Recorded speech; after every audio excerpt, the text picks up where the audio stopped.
जब बाकी दोस्तों, मैं दीपेश तिवारी जेबी के कोचिंग क्लासेस में एक बार फिर से आपका हार्दिक स्वागत करता हूं। और कैसे हैं आप सभी लोग? आशा करता हूं कि आप लोग सब मस्त होंगे, स्वस्थ होंगे और घर में बैठकर पढ़ रहे होंगे। तो आज मैं आपके सामने काफी इंपॉर्टेंट सब्जेक्ट गणित में ही एक महत्वपूर्ण विषय लेके आया, वो चैप्टर लेके आया हूं।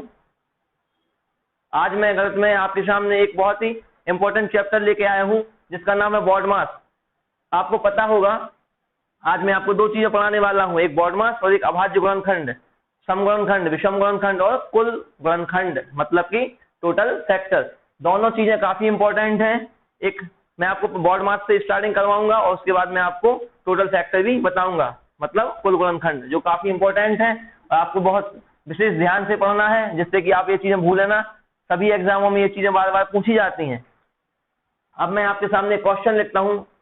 जैसे मैंने आपके सामने क्वेश्चन लिखा, 25 into 5 डिवाइड बाय 5 -2 + 3। ये क्वेश्चन मैंने आपके सामने लिख दिया है। 25 गुणित 5 भागित 5 -2 और धन 3। अब आप बताइए कि इसमें आप सबसे पहले क्या करेंगे? गुणा करेंगे? नहीं। भाग? ये भी नहीं। माइनस या प्लस? इन चार संक्रियाएं जो दी हुई हैं, चिन्ह आपके सामने उपस्थित है, इनमें से क्या करेंगे? 3 में से 2 को घटाएंगे या 5 में से 2 को, या 5 में 5 को भाग देंगे, या 25 में 5 को गुणा करेंगे। इसी चीज को जानने के लिए आज हम आपको समझाने वाले हैं BODMAS, जो कि काफी इंपॉर्टेंट है। अगर आप BODMAS को नहीं जानते हैं तो आप इस टाइप के सरल क्वेश्चन नहीं कर पाएंगे। तो काफी ध्यान से देखेंगे वीडियो और अंत तक वीडियो को देखना आप लोग। मैं आपके सामने स्टार्ट करता हूँ BODMAS, काफी बिल्कुल एकदम इजी लैंग्वेज में, बिल्कुल सरल लैंग्वेज में। देखिए, मैं जैसा ही BODMAS समझाता हूं, आप ये अपने आप समझ जाएंगे। मैंने आपके सामने लिखा BODMAS। अब BODMAS जैसा कि नाम लिख दिया, आप बोलेंगे क्या लिख दिया सर? BODMAS का मतलब क्या है? पहले ही अक्षर से निकलता हुआ बी मतलब ब्रैकेट, ब्रैकेट मतलब कोष्टक, एक छोटा कोष्टक, फिर मंझला कोष्टक और फिर बड़ा कोष्टक। अभी आप देखते जाएं बस दोस्तों। ओ मतलब ऑफ, ऑफ का हिंदी मीनिंग क्या होता है? का, और का मतलब भी क्या होता है? गुणा। अभी मैं इस क्वेश्चन में आपको बताने वाला हूं। डी का मतलब क्या है? डिवाइड, मतलब भाग। ये लीजिए। इसके बाद आता है एम, मल्टीप्लिकेशन। इसमें क्या है? गुणा। उसके बाद आता है ऐड या एडिशन, मतलब योग या जोड़। और सब्ट्रैक्शन का मतलब, एस का मतलब सब्ट्रैक्शन, मतलब घटाना। तो आप ये चीज समझ ही चुके हैं। पूरी चीजें आपके सामने लिखी हैं, आप इनका स्क्रीनशॉट ले सकते हैं एक बार, और फिर उसके बाद बनाने की क्लास स्टार्ट करते हैं। हो गया? तो अब देखें यहाँ पे मैंने जो चीज आपको बताई है, इसमें समझाने का मतलब ये है, जो ये BODMAS मैंने लिखा है, बी का मतलब होता है ब्रैकेट, ओ का मतलब होता है ऑफ, डी का डिवाइड मतलब भाग करना, एम मल्टीप्लिकेशन मतलब गुणा, एडिशन और सब्ट्रैक्शन मतलब माइनस। अब आप देखिए, जो क्रम लिखा है इसी क्रम से बस आपको हल करना है। अगर कोई क्वेश्चन में आपको सबसे पहले ब्रैकेट दिखता है तो आप क्या हल करेंगे? ब्रैकेट। उसके बाद अगर आपको ऑफ दिखता है, ऑफ का मतलब होता है हिंदी में का, और का मतलब होता है इस वाले गुणा से भी पहले ये का वाला गुणा करना। फिर आपको दिखाता है, आपको दिखता है ये डी का मतलब क्या है? भाग या डिवाइड। अगर कहीं भी भाग का चिन्ह लगा है तो ऑफ के बाद होगा ये, फिर गुणा, फिर प्लस और फिर माइनस। अब जैसे आपका ये क्वेश्चन आपके सामने आया, अब इसमें आप क्या करेंगे? अगर हम BODMAS थ्योरम इस पे अप्लाई करें तो हमें पता है ना ही इसमें ब्रैकेट है, ना ही इसमें ऑफ है, मतलब का है। इसमें फिर क्या है? इसमें प्लस, माइनस, गुणा और भाग। तो हमें पता है अगर ये दो चीजें नहीं है तो इनके पास क्या आता है? भाग। तो हम इसमें क्या करेंगे? पहले भाग। अब आपको दिख रहा है यहाँ पे 5 है और इसमें कितने से भाग देना है? 5 से ही। इसका मतलब क्या है? कितनी टाइम कटेगा? 1 टाइम। या फिर एक चीज और आप विशेष प्रकार से ध्यान रखेंगे, अगर कहीं पे भी भाग लगा है, जैसे यहीं पे मान लीजिए 5 भागित ये लिखा हुआ है आपके सामने 5/5, इसका मतलब क्या है? इस टाइप से है। और कभी भी आप अगर भाग को आपको चिन्ह ये परिवर्तित करना है, गुणा में करना है, तो इसको गुणा में लगा दीजिए, इसके पीछे वाली जो अंक है उसको 1/2 में लिख दीजिए। ठीक है? 1/2 में लिख दीजिए। अगर ये चीज भिन्न में हो, जैसे 5 भागित 2/3, इसको पलट कर लिख दीजिए 5 गुणित 3/2। 1/2 का मतलब वही है 1/2/3/1। ठीक है? तो ये चीज आपको समझ में आई? मैं इसको रब करता हूं और आपके क्वेश्चन को हल करके बताता हूं।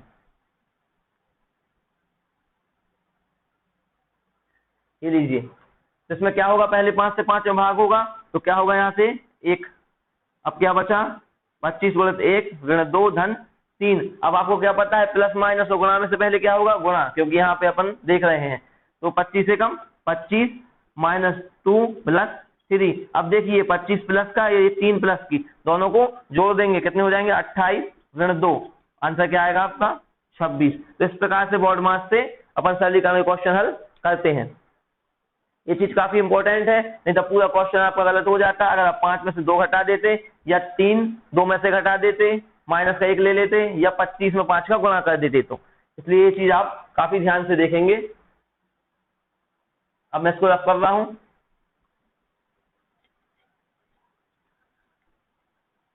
आज की वीडियो का उद्देश्य ये है कि आप बोर्ड मास से अच्छी तरह से परिचित हो जाएं। मैं यहाँ पे लिख देता हूं, पहले आपको क्या करना है, कोष्टक,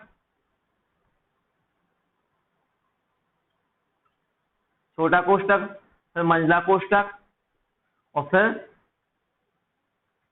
क्या आएगा, बड़ा कोष्टक, और फिर उसके बाद क्या आएगा, ऑफ। ऑफ का मतलब होता है का, और हिंदी में गलत की भाषा में गुणा, ठीक है। फिर होता है भाग, फिर होता है गुणा नॉर्मल अपना, फिर प्लस और फिर माइनस। आप यहाँ पे लिख लीजिएगा बोर्ड मास का मतलब।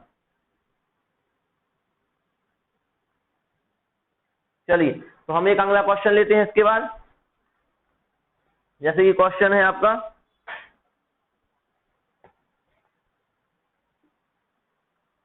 25 गुणित 10 भागित 5 कोष्टक बंद प्लस 3 का 4 माइनस 2।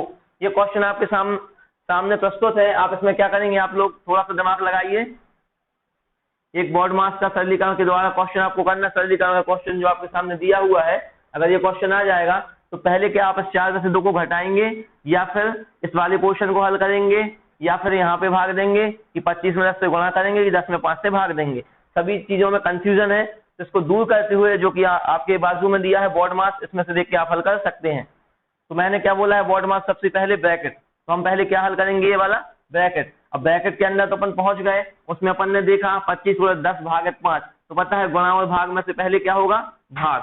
तो बस आप इसको चाहें तो इसमें गुणा लगा के 1/5 भी लिख सकते हैं, या फिर डायरेक्ट भी आप समझ ही रहे हैं। 10/5 का मतलब क्या है, 2, क्योंकि 5 × 5 5 दूनी 10, और यहाँ पे कितना है 25 या 25।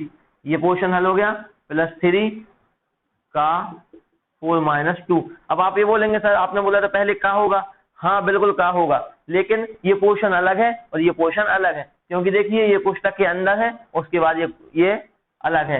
अगर प्लस और माइनस के साइन बीच में लग जाए तो पोर्शन अलग हो जाते हैं। जैसे ये है एक पोर्शन, गुणा और भाग, और कोष्टक के अंदर ये प्लस लग गया, इसके बाद ये वाला पोर्शन एक अलग हो गया। अब इसमें आप देखिए 25 दूनी क्या हो जाएगा, 50, कोष्टक खुल जाएगा, गुणा का चिन्ह, लेकिन यहाँ पे क्या है प्लस, तो यहाँ पे क्या लग जाएगा प्लस। अब इसमें देखिए 3 का 4 ऋण 2, अब क्या होगा, 4 में से 2 घटा दें या इस वाले को हल करें, तो आपको पता है कि पहले का वाली कंडीशन हल होगी। और का मतलब होता है हिंदी में क्या होता है, का मतलब होता है गुणा। तो 4 3 12, और 12 में से कितने घटने हैं, 2। अब चाहे आप प्लस कर लीजिए या माइनस कर लीजिए, तो 50 धन 12 में से 2 जाएंगे तो कितना 10, कुल मिलाकर कितना आ गया 60। इस टाइप से आप क्वेश्चन हल करेंगे। अगर आप सीधे सीधे कुछ भी करने लगेंगे तो क्वेश्चन बिल्कुल भी आपका राइट नहीं होगा, और आपका एक नंबर कट जाएगा, समय का समय लग जाएगा और नंबर का नंबर चला जाएगा। तो मुझे लगता है ये चीज आपको समझ में आई होगी। आप वीडियो को पॉज करके भी देख सकते हैं बार बार कि आखिर क्या हुआ। एक क्वेश्चन और लेते हैं आपको समझाने के लिए। देखिए 3 का 4 गुणित 5 धन 3 भागित 1, और यहाँ पे लिखा है कोष्टक 4.5 या 4.5 का 20 भागित 10। आपको कहीं भी क्वेश्चन समझ में ना आए तो पूछ सकते हैं कमेंट बॉक्स में कमेंट करके कि सर क्या लिखा हुआ है। चलिए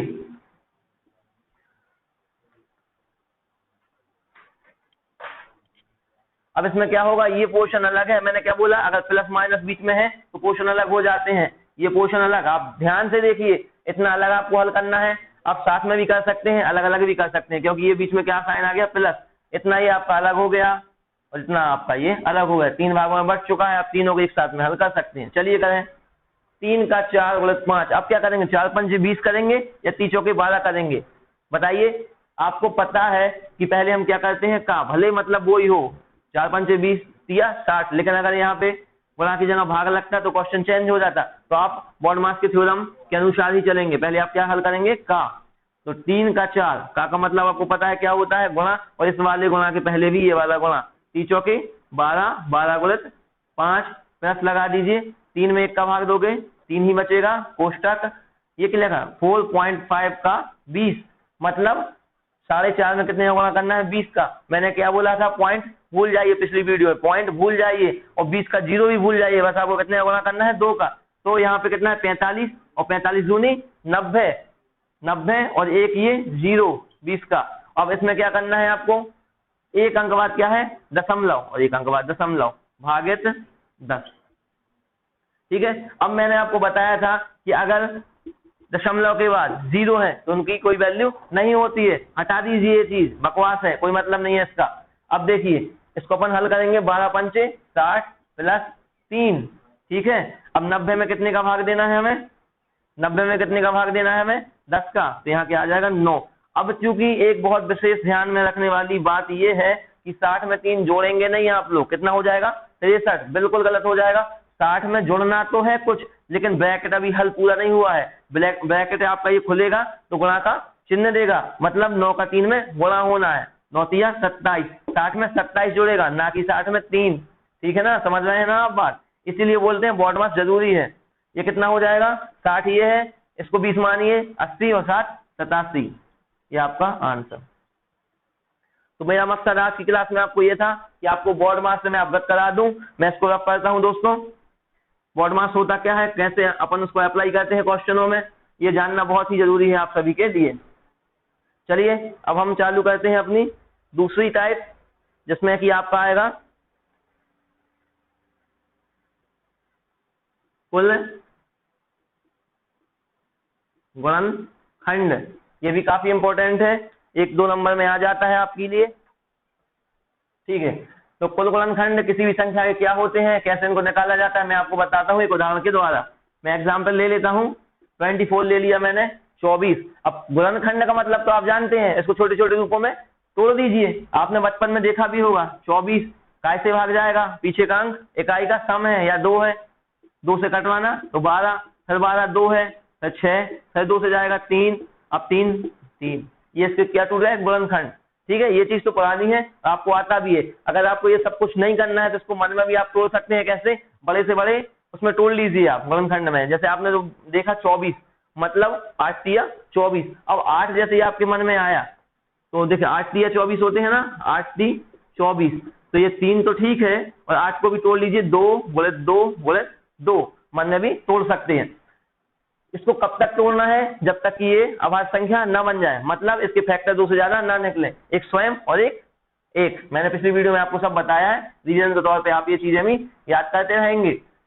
अब करना क्या है हमें, एग्जाम्पल तो हमने लिख लिया, ये होता है। अब कुछ नहीं करना है हमें, 3 सिंगल है, इसको कोष्टक में 1 ले लीजिए, और 2 1 2 3, आपको पता है घातांकरण जब हम आपको पढ़ाएंगे तो बताएंगे, अगर आधार समान है, बेस आधार समान है तो गुणा में घातें जुड़ जाती हैं, 1 1 1 1, इन तो कोई घात नहीं है, मतलब क्या है, 1 की घात है, तो 1 2 3, तो 2 के ऊपर कितने की घात आ जाएगी, 3 की, इसके ऊपर कुछ की घात नहीं है, मतलब 1 की। बस आपका अब हल हो चुका है।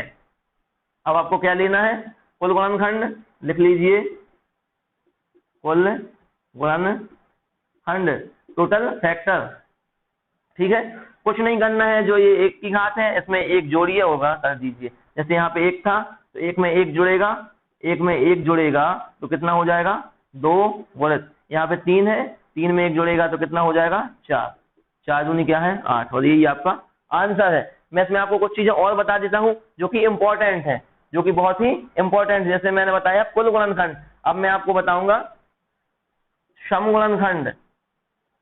सम का मतलब तो आप समझते ही हैं, जो संख्या सम है। फिर आपको बताऊंगा विषम गुणनखंड। समगुणनखंड समझने से पहले आपको विषम गुणनखंड समझना जरूरी है। जैसे कि मैंने ये चीज ली, क्या टूटे इसमें से? 3 पे 1 की घात और 2 पे 3 की घात, यही है ना? ये देखिए, इस पे नोटिस कीजिए, यही है ना? जिसमें से विषम का मतलब क्या है? जिसमें 2 से भाग ना जाए। तो इसमें 2 में से आपके पास कौन सी संख्या है? बस 3। 2 तो सम है, तो 3 पे कितने की घात है? 1 की। और मैंने क्या बोला है, इसमें 1 जोड़ के लिख दीजिए, वही आपका आंसर है। यहाँ भी मैंने 1 जोड़वाया था, 1 की घात से 2 बन गया था, 3 की से 4, तो यहाँ पे भी जोड़ दीजिए। दूसरी विषम संख्या है नहीं, 3 है, 2 चूंकि सम है, बस तो 1 जोड़ा तो 2।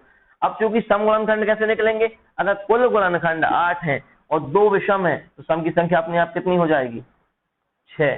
जी हाँ, 6। अभी आप बोलेंगे सर इसमें से 3 और 1 4 ही हो रहा, 6 कैसे? अभी मैं आपको पूरा हल करके बताता हूँ, लेकिन आप ध्यान रखेंगे कुल निकाल लीजिए और विषम, क्योंकि इसमें सम और विषम 2 तो है ही, और दोनों को जोड़ दो तो कुल हो जाएंगे। तो इसका आंसर कितना आ जाएगा? 6। अगर 8 ये है और 2 विषम है तो 6 सम है। और लास्ट एक और पूछा जाता है, अभाज्य गुणनखंडों की संख्या। ये काफी इंपॉर्टेंट है ये चीज, और कई एग्जाम में पूछी जाती है। इसमें आपको एक चीज का विशेष ध्यान रखना है, इसमें आप 1 प्लस करके जोड़ के लिखते थे, इसमें आपको सीधा जोड़ देना है। 3 और 1 4। मतलब कहने का क्या है, आप समझे? 3 के ऊपर कितनी घात है? 1 की 2, और यहाँ गुणा नहीं लगाना, फिर प्लस 3। 3 और 1 4। इसमें ना कोई ऐड होगी घात में घात, और ना ही कोई गुणा होगा, बस इसको जोड़ना है। 3 यहीं भी जोड़ सकते हैं, 1 की घात और 3 की 4। अब मैं आपको समझा देता हूँ कि गुणनखंड का मतलब क्या है। अभी आप लोग बोलेंगे नहीं सर कि सर ये हो क्या रहा है, हमें समझ में नहीं आ रहा। मैं बता देता हूँ, गुणनखंड का मतलब होता है, जैसे मैंने 24 लिया, मैंने आपके सामने कितनी संख्या ली थी? 24, ये ठीक है। तो इनके कुल ऐसे कितने गुणनखंड हैं, ऐसी कितनी संख्या है जो 24 को काट देंगी, जो 24 को, जी हाँ, काट देंगी। 24 कितनी संख्याओं से विभाज्य समझने के लिए आप लोग इस चीज पे विशेष ध्यान रखेंगे। जैसे 24 मैंने लिखा, अब 24 में आप खुद लगाइए कितने से भाग जाएगा? एक तो 1 से जाएगा, एक 24 से जाएगा, 1 से 24 बार जाएगा, 24 से 1 बार जाएगा, ठीक है। फिर 1 के बाद गिनती रखिए, जिसमें कि हम क्रम ना भूलें। 1 के बाद क्या आएगा? 2, 2 से जाएगा और 12 से जाएगा। ये पेयर में क्यों लिख रहे हैं कि हम भूले ना, 12 दूनी 24 और 24 से कम 24। फिर 2 के बाद 3, 3 से जाएगा तो 8 दिया 24, अपने आप समझ में आ जाएगा। 4 से जाएगा तो 4 और 6, कैसे? नहीं समझ में आया तो 4 से इसमें 24 में भाग देके देख लीजिए, 6 बार अपने आप है, 6 से 4 में। अब 5 से तो जाएगा नहीं, 5 की कंडीशन ही होती है पीछे, या तो 0 या 5 इकाई का अंक नहीं जाना है। अब 6 से जाएगा तो 6 चौक 24, लेकिन ये चीज हम 6 4 लिख चुके हैं, इसलिए डबल हम नहीं लेंगे। बस जहां रिपीट हो वहां आप रुक जाइए, उसके बाद कोई संख्या नहीं है। तो आप देख सकते हैं, मैंने जैसे लिखा कुल गुणनखंड कितने? 8। मैं आपको यहाँ गिनवा सकता हूँ। 1 से जाएगा, 24 से जाएगा, 2 से, 12 से, 3 से, 8 से, 4 से और 6 से। 2 4 6 8, देखिए समझ गए ना आप लोग। अब मैं आपको बताऊंगा सम गुणनखंड, मैंने यहाँ बोले 6, अभी आपको बताऊंगा। अब मैं यहाँ बता देता हूँ, सम का मतलब आपको पता ही है, 24, 2, 12, 8, 4 और 6, ये सम है ना। सम की कंडीशन क्या होती है? 2 से पूरा पूरा भाग चला जाए। इसके बाद विषम गुणनखंड, विषम आप देख सकते हैं, ये क्या है? 1 और ये क्या है? 3, 1 और 3, ये क्या होगा? इनके विषम गुणनखंड, ठीक है। अभाज्य कंडीशन फॉलो होती नहीं है, क्योंकि मैंने बताया वो अलग से होता है, और ना प्लस 1 जोड़ता है, सीधा सीधा जोड़ दो, 3 और 1 4। तो ये चीज आप समझ गए होंगे काफी अच्छे से, और आशा करता हूं कि आप लोग इसको काफी मेहनत करेंगे और काफी अच्छे से सीखेंगे, क्योंकि ये क्वेश्चन अधिकांश बार पूछे जा चुके हैं। मैं इसको रब करता हूं, उससे पहले आप एक स्क्रीनशॉट ले लीजिए और काफी ध्यान से इसको देखिएगा, ठीक है दोस्तों। अब हम एक दूसरा उदाहरण से अभी आपको समझा देते हैं, जिसमें ये कहीं भी आपको अगर दिक्कत होगी तो वो क्लियर एकदम हो जाएगी। एक और छोटी संख्या लेते हैं हम, जैसे हमने ले ली 60 ले ली हमने। अब 60 के गुणनखंड कैसे तोड़ेंगे अपन? वो विधि तो पुरानी हो चुकी है, वो अच्छी है काफी, उसी से सब चीजें निकली हैं, लेकिन हमें इतना टाइम नहीं मिलता कंपटीशन में कि हम सब चीजें लिख के करें। तो हम माइंड में भी कर सकते हैं इसको, कुछ भी बार में आप तोड़ लीजिए। 5 गुणित 12 तोड़ लीजिए, 10 गुणित 6 तोड़ लीजिए। तो हमने देखा कि 10 गुणित 6, अब 10 गुणित 6, तो आप समझ सकते हैं कि 10 होता है 2 गुणित 5 और 6 होता है 2 गुणित 3, ठीक है ना, यही होता है ना। और कब तक तोड़ना है? जब तक कि ये अभाज्य संख्याएं प्राइम नंबर ना बचे, मतलब खुद से विभाज्य बचे, खुद से विभाज्य हों।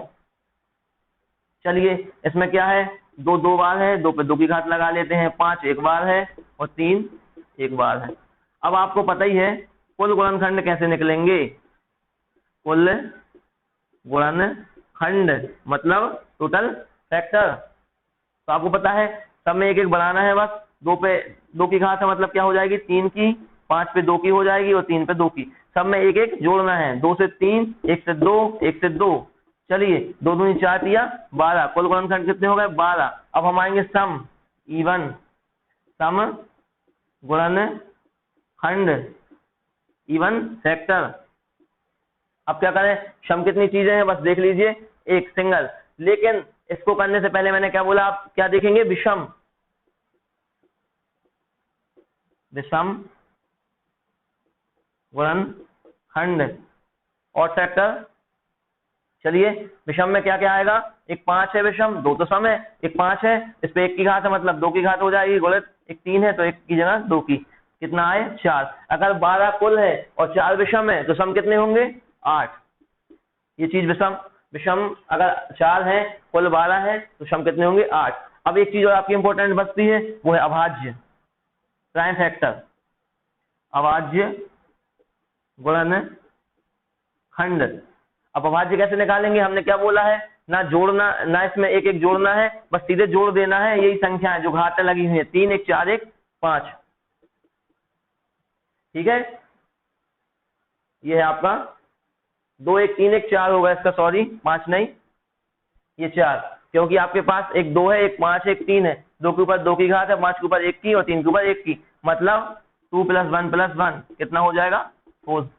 वही आपका आंसर है। अब आप इसको चेक करना चाहें तो आप लिख सकते हैं, मैंने आपको पिछली बार बता दिया है, आप लोग घर में चेक करके देखें इसको कैसे। था कि दोस्तों आप सभी को पता है, मैंने इसके ये फैक्टर निकाल के लिख दिए हैं, एक बार फिर से आप चेक कर सकते हैं। कुल गुणनखंड हम कितने लिखे हैं 12, आप गिन सकते हैं 1 2 3 4 5 6 7 8 9 10 11 12। सभी चीजें आप एक बार चेक भी कर सकते हैं, 1 से 60 से 2 से 30 से 3 से 20 से 4 से 15 से 5 से 12 से 6 से और 10 से, सबसे 60 में भाग चला जाएगा। इसके बाद आपके आते हैं सम गुणनखंड, आप गिन सकते हैं, सम हमने कितना बोला 8, सम क्या क्या हो जाएंगे, एक तो आता ही नहीं है सम न विषम में कुछ में, 1 2 3 4 5 6 7 और ये 8 मैंने गोला लगा दिए हैं, आप लोग देख सकते हैं, चेक कर सकते हैं। विषम कौन कौन में गोला बचे हैं आप देख लीजिए, वो आपके विषम होंगे। एक में नहीं लगा, 1 ये 2 ये 3 और ये 4 ये विषम हो गए। ठीक है, तो दोस्तों ये चीज आपको समझ में आई गई होगी।